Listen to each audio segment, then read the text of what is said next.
मैं एक बात को स्पष्ट कर देना चाहता हूँ, ना तो ये मुंबई महापालिका उबाठा के एजेंडा पे चलेगी और ना ही रोज सुबह 9 बजे जो एक अमर भूपाली महाराष्ट्र में होती है रोने की संजय राउत जी, और अब दूसरी भूपाली शुरू होगी, उनके जवाब देने के लिए हमें बाध्यता नहीं है।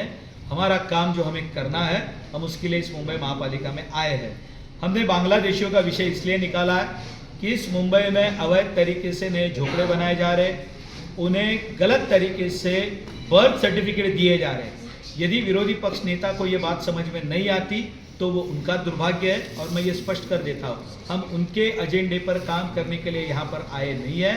हम मुंबई करो के लिए बाध्य हैं, हम उनके लिए काम करने के लिए यहाँ पर आए हैं। अब्दुल सत्तार जी के विषय में उन्होंने कहा है कि जब महायुति की सरकार बनानी थी तो अब्दुल सत्तार के बिना अब वो मंदिर जा रहे हैं तो भाजपा उनकी आलोचना कर रही है। ऐसा है, उबाठा अपना काम करे, हम हमारा काम करेंगे। अब्दुल सत्तार जी क्या थे क्या नहीं, उद्धव ठाकरे जी के बंगलों पर अब्दुल सत्तार जी आते थे तभी की बात हम निकालें क्या? ऐसा है, मुझे लगता है कि चारों तरफ से घिरने की एक बात जो अवस्था होती है वो आज उनकी हो चुकी है। जो इस समय महाराष्ट्र में चल रहा है, जो उबाठा और कांग्रेस की युति या अलायंस होने के बाद जो उनके आपस में मतभेद है वो हम देख रहे हैं। आज टीपू सुल्तान का विषय शुरू है, क्या इस बात पर उबाठा की ओर से कोई बयान आया है क्या?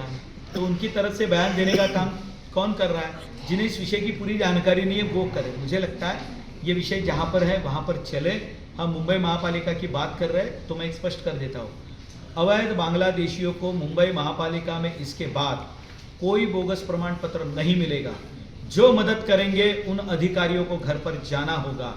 मुंबई के रास्तों पर अवैध बांग्लादेशी यहाँ पर कोई भी धंधा नहीं करेंगे।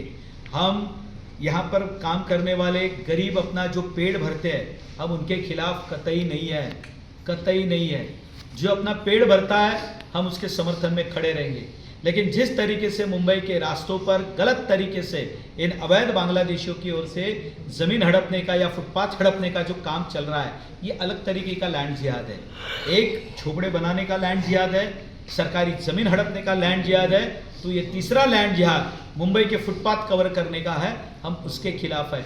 जो गरीब व्यक्ति इस मुंबई में रहता है, जिसका ताल्लुक और जिसका जन्म यहाँ पर हुआ है, हम उसके खिलाफ नहीं है, हम उसके साथ खड़े रहेंगे। उसका पेट भरना चाहिए, रास्ते खुले होने चाहिए, लेकिन हमारा विरोध इन अवैध बांग्लादेशियों को है।